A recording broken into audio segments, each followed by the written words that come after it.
Ang una sa kanilang listahan, ang paggawa ng balsa. Go guys! Galingan nyo ha! Pwede mo tayong kumuha. Go! O sige, ingat ka. Tindahin kita dito. Kasama mo ba ako? Si Paulo, mabibigat na kawayan ang unang hinarap. Ano lang mag-isa magbuhat nito? Kumusta kayo?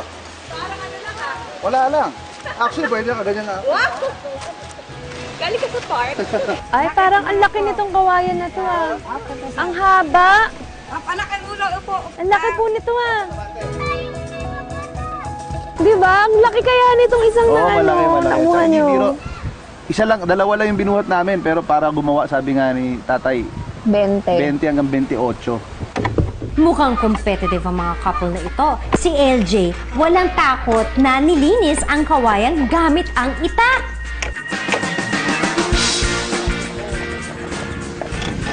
Ito lahat po yan, gagayanin nyo. Oo. So mga next week, tapos tayo dito. Baka mataga mo si nanay, ha? Okay, magiinuman muna kami ni tatay, ha? Habang ginagawa niya yan. Tuturuan mo pa si tatay, ah. Paano ba? Ingat ka. Wala akong plano mataga ka. Bakit sa'yo madami din? Ayoko ako naman. Okay, dito. Sige, palit tayo. Ako dito, ikaw dala ng kawayan, ha? Okay sa'yo?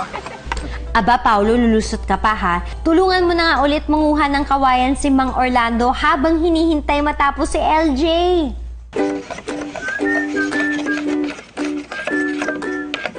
Alam nyo ba na sa kawayan lumabas si malakas siya kasi maganda?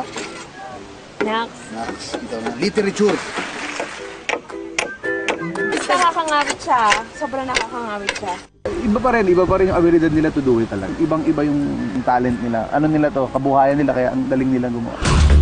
12 hanggang 15 na katao raw ang kasya sa isang balsa.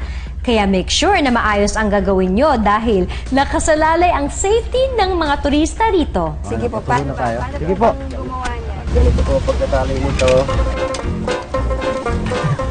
Mukhang seryoso na sa pakikinig sina Mark at Winwin. Kaya nyo yan.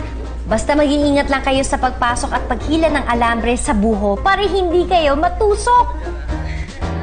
Ay nako, pangga. Joke lang. Nakakalito pag ba? Mahaba. Parang cross-stitch na komplikado. Pero pag paulit-ulit naman siguro, di ba, mas madali. After 1 week pa po kami matatapos nito.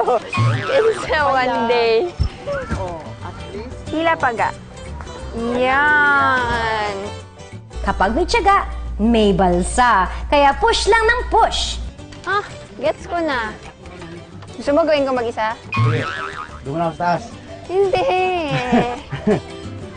Sige, ako hila. Sige. Sige, tay. Tingnan mo kami. Masakit siya sa kamay eh. Siyempre, hindi lang naman 10 bamboo yun, di ba? 20 plus nga daw. 20 plus nga daw. At ilang sections din yung gagawin. Tama ba? Yay! Yay! Ayan!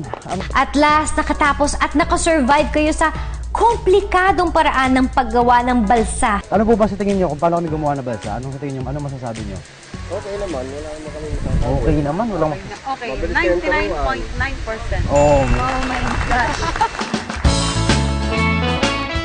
Pero hindi pa riyan natatapos ang pakikipamuhay ng ating celebrity couples sa kanilang assigned family.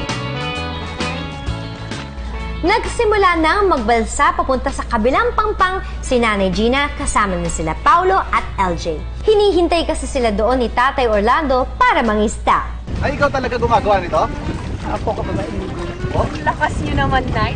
Nako Paulo, mukhang hindi ka uubra sa tibay ng braso ni Nanay Gina.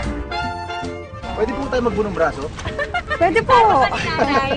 Ang lakas-lakas ni Nanay, oh.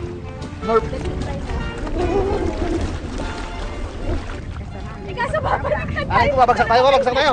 Tulong! Tulong!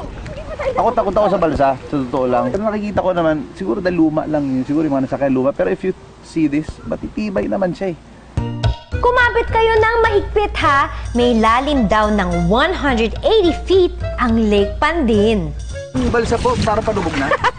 Sir, palitin na po ito. Palitin na talaga. Ba't po tayo nandito?